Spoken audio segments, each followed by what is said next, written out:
ಪ್ರಿಯ ವಿದ್ಯಾರ್ಥಿಗಳೇ, my teacher my class YouTube ಚಾನಲ್ಗೆ ಸ್ವಾಗತ. ನಮ್ಮ ಚಾನಲನ್ನು ಸಬ್ಸ್ಕ್ರೈಬ್ ಮಾಡಿ, ಪಕ್ಕದಲ್ಲಿರುವ ಬೆಲ್ ಬಟನನ್ನು ಕ್ಲಿಕ್ ಮಾಡಿ. 10ನೇ ತರಗತಿಯ ದ್ವಿತೀಯ ಭಾಷೆ ಕನ್ನಡ, ಪಾಠ 2, ಹಸಿ ಮಸಿ ಕೃಷಿ. ಲೇಖಕರು ಶ್ರೀ ಪಂಡಿತಾರಾಧ್ಯ ಶಿವಾಚಾರ್ಯ ಸ್ವಾಮಿಗಳು. ಪಾಠ ಪ್ರವೇಶ. ಭಾರತ ಕೃಷಿ ಪ್ರಧಾನ ರಾಷ್ಟ್ರ. ರೈತ ದೇಶದ ಬೆನ್ನೆಲುಬು. ಹಳ್ಳಿಗಳ ಅಭಿವೃದ್ಧಿಯೇ ದೇಶದ ಅಭಿವೃದ್ಧಿ ಎಂದು ಮಹಾತ್ಮ ಗಾಂಧೀಜಿ ಹೇಳುತ್ತಿದ್ದರು. ಆದರೆ ಇಂದು ರೈತರ ಬದುಕು ಸಂಕಷ್ಟದ ಸ್ಥಿತಿಯಲ್ಲಿದೆ. ಕನಿಷ್ಠ ಸುಖದ ಬದುಕು ಸಿಗದೆ ರೈತ ಆತ್ಮಹತ್ಯೆ ಮಾಡಿಕೊಳ್ಳುತ್ತಿದ್ದಾನೆ. ಅವನ ಗೋಳನ್ನೂ ಕೇಳುವವರಿಲ್ಲ. ಭಾರತದ ಅಭಿವೃದ್ಧಿಯ ಮೂಲ ಕೃಷಿ ಎಂಬುದನ್ನು ಮರೆಯಬಾರದು. ಭಾರತದಲ್ಲಿ ಕೃಷಿ ಚಟುವಟಿಕೆಗಳು ಕುಂಠಿತಗೊಂಡರೆ ಕೃಷಿಯನ್ನು ಅವಲಂಬಿಸಿದ ಕೈಗಾರಿಕೆಗಳು ಸೊರಗಿ ಹೋಗುತ್ತದೆ ಎಂಬುದನ್ನು ನಾವು ಅರ್ಥ ಮಾಡಿಕೊಳ್ಳಬೇಕಾಗಿದೆ. ದೇಶದ ಸಂರಕ್ಷಣೆಯಲ್ಲಿ ಸೈನಿಕರ ಪಾತ್ರ ಹಿರಿದಾಗಿದೆ. ವೈರಿಗಳ ದಾಳಿಗೆ ಧೃತಿಗೆಡದೆ ಹಗಲು ರಾತ್ರಿ ಗಡಿಕಾಯುವ ಯೋಧನ ಬಗ್ಗೆ ಅಪಾರ ಅಭಿಮಾನವಿರಬೇಕು. ರಕ್ಷಣೆ ಹಾಗೂ ಕೃಷಿಯಲ್ಲಿ ಸ್ವಾವಲಂಬನೆ ಸಾಧಿಸದೆ ದೇಶದ ಮುನ್ನಡೆ ಸಾಧ್ಯವಿಲ್ಲ. ಹೀಗಾಗಿ ಅನ್ನ ಹಾಕುವ ರೈತ ಹಾಗೂ ಯೋಧನ ಬದುಕು ಹಸನುಗೊಳ್ಳಲು ಸರ್ಕಾರಗಳು ಹಾಗೂ ಬುದ್ಧಿಜೀವಿಗಳು ಶ್ರಮಿಸಬೇಕು. ಸಾಹಿತಿಗಳು ಸಾಹಿತ್ಯ ರಚನೆಯ ಮೂಲಕ ಯೋಧ ಹಾಗೂ ರೈತನಿಗೆ ಆತ್ಮಬಲವನ್ನು ತುಂಬಬೇಕು. ದೇಶದ ಸಂರಕ್ಷಣೆ ಹಾಗೂ ಅಭಿವೃದ್ಧಿಯು ಯೋಧ, ರೈತ, ಸಾಹಿತಿ ಈ ಮೂವರಲ್ಲಿದೆ ಎಂಬುದು ಈ ಲೇಖನದಲ್ಲಿ ಬಿಂಬಿತವಾಗಿದೆ. ದೇಶದ ಪ್ರಗತಿ, ಜನರ ಉದ್ಧಾರ ಯಾವುದನ್ನು ಅವಲಂಬಿಸಿದೆ ಎನ್ನುವ ಪ್ರಶ್ನೆಗೆ ಒಬ್ಬೊಬ್ಬರು ಒಂದೊಂದು ರೀತಿಯ ಉತ್ತರ ನೀಡಬಹುದು. ವೈಜ್ಞಾನಿಕ ಬೆಳವಣಿಗೆಯೇ ನಿಜವಾದ ಪ್ರಗತಿ. ದೊಡ್ಡ ದೊಡ್ಡ ಅಣೆಕಟ್ಟುಗಳ ನಿರ್ಮಾಣವೇ ಜನರ ಉದ್ಧಾರದ ದಾರಿ. ವಿದ್ಯುತ್ ಉತ್ಪಾದನೆಯೇ ಇವೆಲ್ಲಕ್ಕೂ ಮೂಲ ಪ್ರೇರಣೆ ಎಂದೆಲ್ಲ ಹೇಳಬಹುದು. ಆದರೆ ನಮ್ಮ ಹಿರಿಯರು ಹೇಳುತ್ತಿದ್ದ ಮಾತುಗಳತ್ತಲೂ ಸ್ವಲ್ಪ ಗಮನ ಹರಿಸಬೇಕು. ದೇಶದ ಪ್ರಗತಿ, ಜನರ ಉದ್ಧಾರ ಹಸಿ ಮಸಿ ಕೃಷಿಯನ್ನು ಅವಲಂಬಿಸಿದೆ ಎನ್ನುತ್ತಿದ್ದರು. ಹೀಗೆಂದರೆ ಏನು? ಹಸಿ ಎಂದರೆ ಯುದ್ಧ, ಯುದ್ಧ ಎಂದರೆ ಸೈನಿಕರು. ಸೈನಿಕ ಬಲ ಇದ್ದಾಗ ದೇಶದ ಸಂರಕ್ಷಣೆ ಸಾಧ್ಯ. ಇಲ್ಲದಿದ್ದರೆ ಬೇರೆ ದೇಶದವರು ಸುಲಭವಾಗಿ ನಮ್ಮ ದೇಶದ ಮೇಲೆ ದುರಾಕ್ರಮಣ ಮಾಡಿ ಯುದ್ಧ ಸಾರಿ ನಮ್ಮನ್ನು ತಮ್ಮ ಗುಲಾಮರನ್ನಾಗಿ ಮಾಡಿಕೊಳ್ಳಬಹುದು. ಆದುದರಿಂದ ಈ ದೇಶದ ರಕ್ಷಣೆ ಮಾಡುವವರು ಸೈನಿಕರು.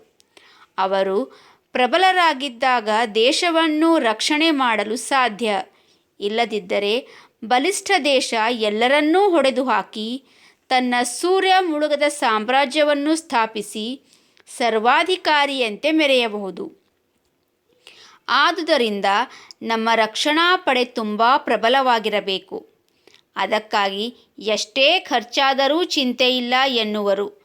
ಅದು ಕಾರಣವೋ ಏನೋ ನಮ್ಮ ದೇಶದ ಬಜೆಟ್ನಲ್ಲಿ ಹೆಚ್ಚಿನ ಭಾಗ ರಕ್ಷಣಾ ಇಲಾಖೆಗೆ ಮೀಸಲಾಗಿರುವುದನ್ನು ನೋಡಬಹುದು. ರಕ್ಷಣೆಗಿಂತ ಮುಖ್ಯವಾದುದು ಮಸಿ. ಶಿಕ್ಷಣ ಎಂದರೆ ಸಾಹಿತ್ಯ ರಚನೆ. ಪೆನ್ನು ಖಡ್ಗಕ್ಕಿಂತ ಹರಿತ ಎನ್ನುವ ಗಾದೆ ಮಾತೇ ಇದೆ. ಖಡ್ಗದಿಂದ ಸಾಧಿಸಲು ಸಾಧ್ಯವಾಗದ್ದನ್ನು ಪೆನ್ನಿನ ಮೂಲಕ ಸಾಧಿಸಬಹುದು. ಅಂದರೆ ಬರವಣಿಗೆ ಅಷ್ಟೊಂದು ಪರಿಣಾಮಕಾರಿಯಾದುದು.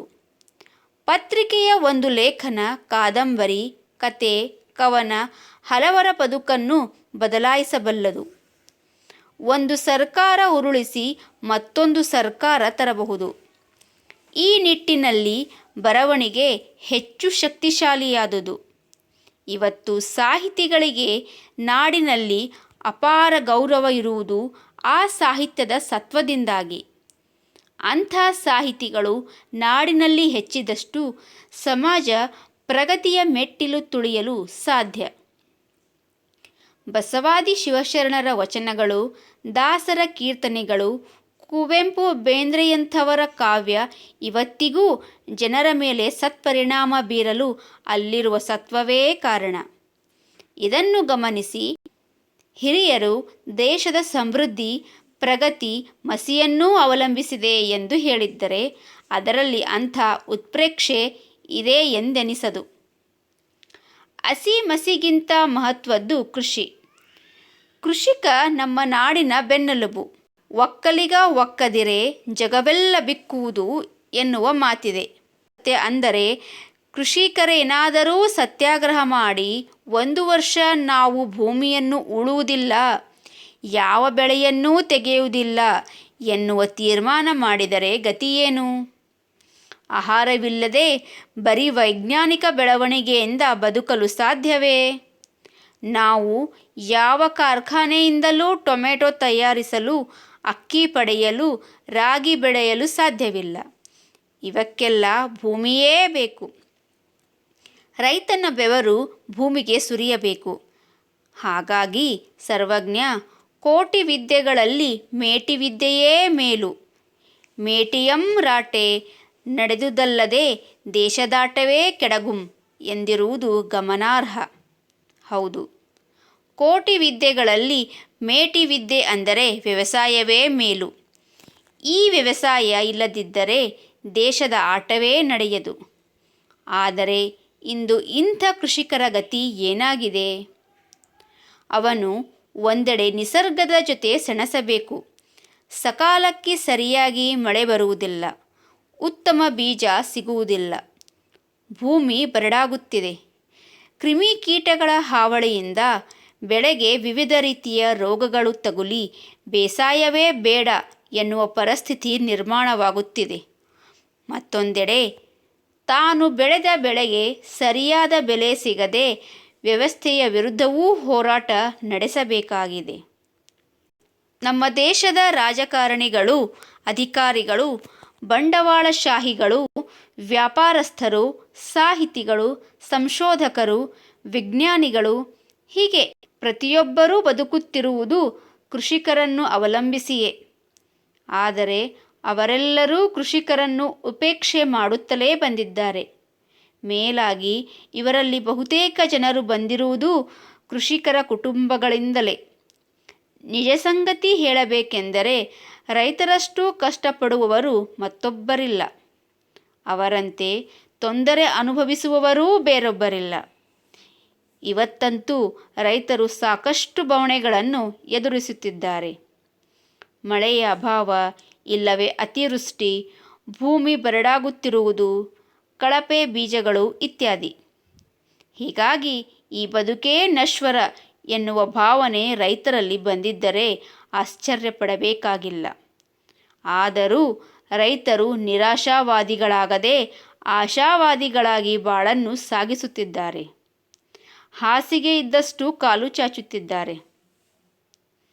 ರೈತರು ಯಾರಿಗೂ ಮೋಸ ವಂಚನೆ ಮಾಡುವವರಲ್ಲ. ಬದಲಾಗಿ ಎಲ್ಲರಿಂದಲೂ ಮೋಸ ವಂಚನೆಗೆ ಒಳಗಾಗುತ್ತಿದ್ದಾರೆ.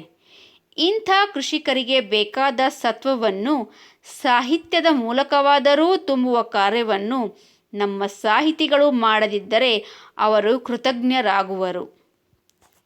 ಧನ್ಯವಾದ.